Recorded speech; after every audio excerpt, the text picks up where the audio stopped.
everybody! So today is very exciting. You've all been waiting on pins and needles to find out my top 10 animated films that I've seen from 2013 to 2016. Number 10, I have a film from this year that is really special that most people don't know about because it's an independent animated film. We are talking about April and the Extraordinary World, and this is by the same people who made Persepolis. And it is a haunting and beautiful film that is set in the world of steampunk. And it's the best steampunk movie by far of any movie that has been made. It is about a girl whose parents have been taken away. All the scientists in this world have been taken away. And so all of the world is living on steam. And it is gorgeous. Graphic novel inspired 2D animation that is just feels like a world of steam. And you get this lead character of April, who I really liked, and her journey as she seeks to find her parents was really moving, and it didn't go exactly the way I thought. She's been kind of chased by this police officer, and then there's moments of kind of romance between this guy and her, and there's her grandpa, who's great, and then there is her talking cat, who is very hilarious. Number 9, I have the Peanuts movie. This movie made me so happy. I have now watched it many times. It's a movie that if I'm feeling down, I put in the Peanuts movie, and you could say, yes, it's nostalgia, and that's part of it. It is. But I just thought it was so well executed. I really liked the simple story of Charlie Brown trying to impress the red-haired girl. You had all that you wanted from the different characters, and I thought that the animation was stunning. The way it used sort of a hybrid animation looked so good. Number 8 on my list is Minuscule: The Valley of the Lost Ants, and this is definitely an obscure pick. I actually profiled it in Obscure Animation if you want to check out that review. And this movie is gorgeous. It's they went in and did live video shots, live photography, cinematography of the south of France. It's beautiful, of the mountains and the hills, and you've got these ants who find this box of sugar, and they're trying to get it back to their anthill, but there are these other ants who want the sugar, and so they're trying to stop them. And there are sweet moments. There's also this ladybug who kind of joins with them, with the ants. The second half of the movie is this battle scene. And the way they're able to create like different types of war things, like with toothpicks and with matches and with bug spray, and just, it was very creative and very clever. Number 7, I have Zootopia. I love the fact that Disney told a fable, and the long tradition of Disney fables, the idea of Zootopia that is trying to have this world where all of the people, all of the animals, all live together peacefully. But there are these distinctions between predator and prey. And they kind of make it very simplistic. The metaphor does kind of fall apart if you overthink it, but I think all metaphors, all fables fall apart a little bit when you overthink it.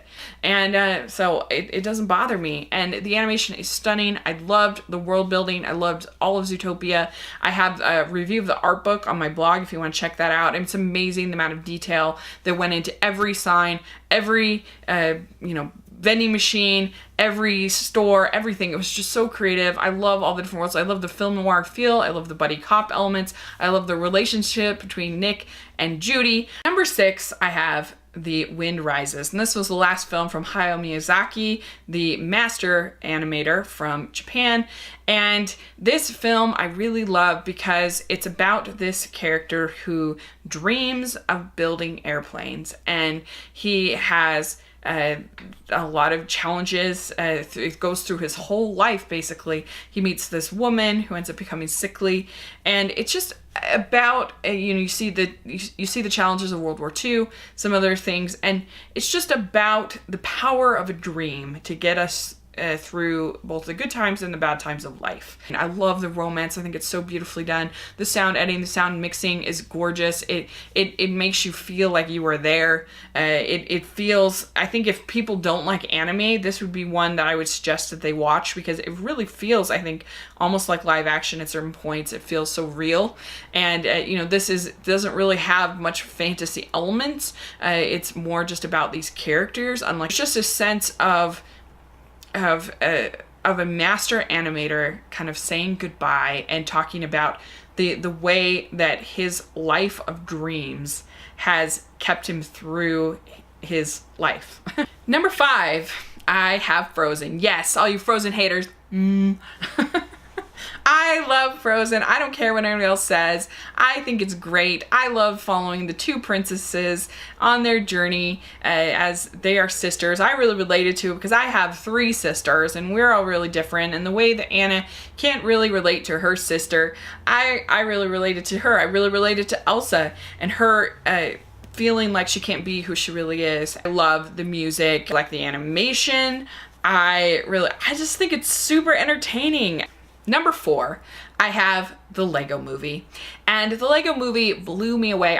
The story of Emmett trying to figure out why he has been given the piece de resistance and what makes him special, because he doesn't feel special. He feels ordinary. But the thing that's cool about him is that he isn't even aware that he isn't special.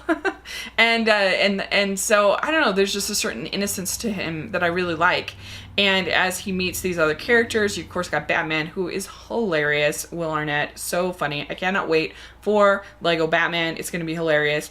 I love the way, to me, the Lego Movie did what Wreck-It Ralph should have done, because Wreck-It Ralph, I feel like, gets stuck in Sugar Rush way too long, whereas in the Lego Movie, you see all these different worlds, and you get all this different situations, whether there's Middle Earth or Cloud Cuckoo Land or the Western world. I love that. I think that's great. I think it makes it exciting and unpredictable, and it's also incredibly funny. The script is great. Just like little jokes that are so good, like the fact that Green Lantern is bothering is sort of the things of Superman. That was so funny to me. And when the Star Wars, the Millennium Falcon comes and they're having a rave on the Millennium Falcon, like, that's hilarious. It's beautifully animated. The way that, sort of the Legos move when the water comes up, when anything is, when they hit in sand or land, you see the Legos, and it just looks so great. Number 3, I have The Tale of Princess Kaguya, and The Tale of Princess Kaguya is the masterwork from Isao Takahata, and it is his last film. The Tale of Princess Kaguya is not for everybody. It is an investment film. It's one that is challenging in a way because it is slowly paced. Some people won't like it, but I really thought it was a beautiful story of this girl as she grows up. She's found in this bamboo patch, and a lot of it starts out kind of like Bambi and her sort of learning her world and learning how to live, and then she gets taken by her father. And he wants her to become the princess that she deserves. You can kind of buy royalty at this time. This is a character who refused to rebel from her parents and gave in every time, to the result of sort of losing her self-will, losing herself. Also, just stunning animation. It is so beautiful, the way that it works with the music by Joe Hisaishi. And I don't think I've ever seen an animated film where the music was so intricate to actually telling the story. My number 2 is Inside Out. A lot of people probably thinking this would be number 1. Inside Out is just mind-blowing. The dual stories of Joy as a protagonist trying to figure out how to get back to help Riley, but you also have Riley's story of trying to figure out this new place, this new experience, and all of a sudden she's feeling empty. She's not feeling any emotion, happiness or sadness. Joy as well, but she starts out the film feeling like fun equals joy. And by the end, she has this richer understanding. She realizes that sadness is part of making happiness work. And I just found that moving and beautiful. The music is perfect by Michael Giacchino. I love the animation. I love the voice acting, I think is perfect. I love the message of that we all have these islands of personality. We all have these emotions, and they're all important, all of the emotions, that we just don't have to pretend to be happy all the time. And it was just so original, so creative, so different. And it's just a movie that just makes me happy when I watch it. It gives me joy.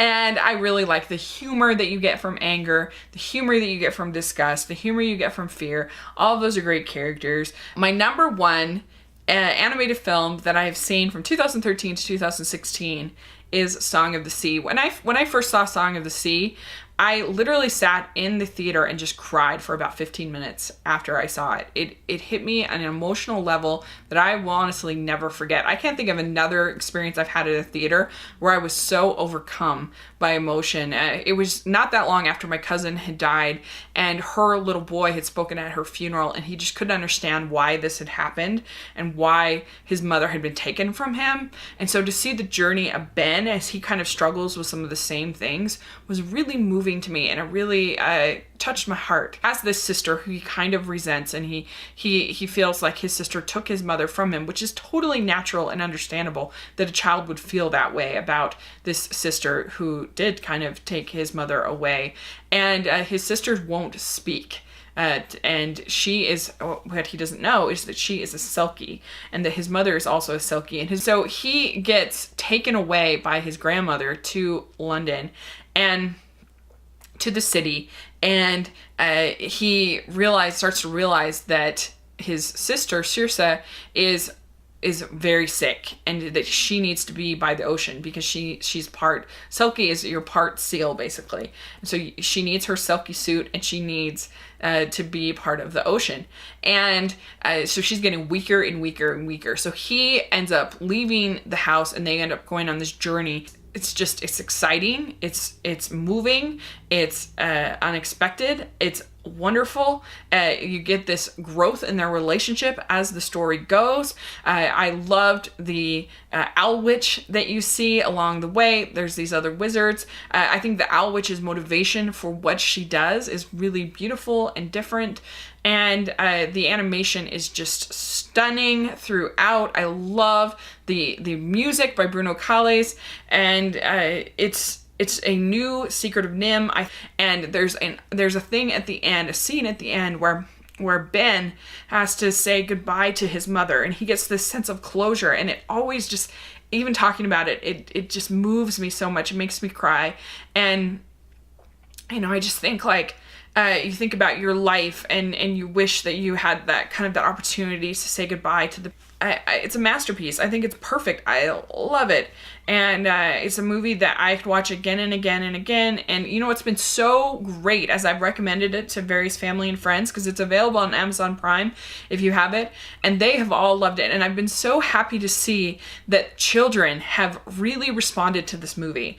And I have friends who their kids just want to watch it over and over and over and over again, which, just shows that I think we think that kids only like stuff like the Minions or something like that, that's all silly. But that's not true. Like, kids really like things that make them think, and things that make them feel. And, they like something like Inside Out. They like something like Song of the Sea.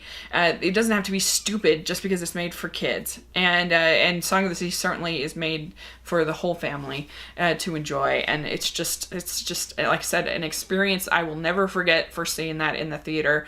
And I love it. So that is my top 10. So let me know what you think of my list, and what would be on your top 10 from the last 3 years. So thanks so much. Please subscribe to my channel, and I'll talk to you later. Bye!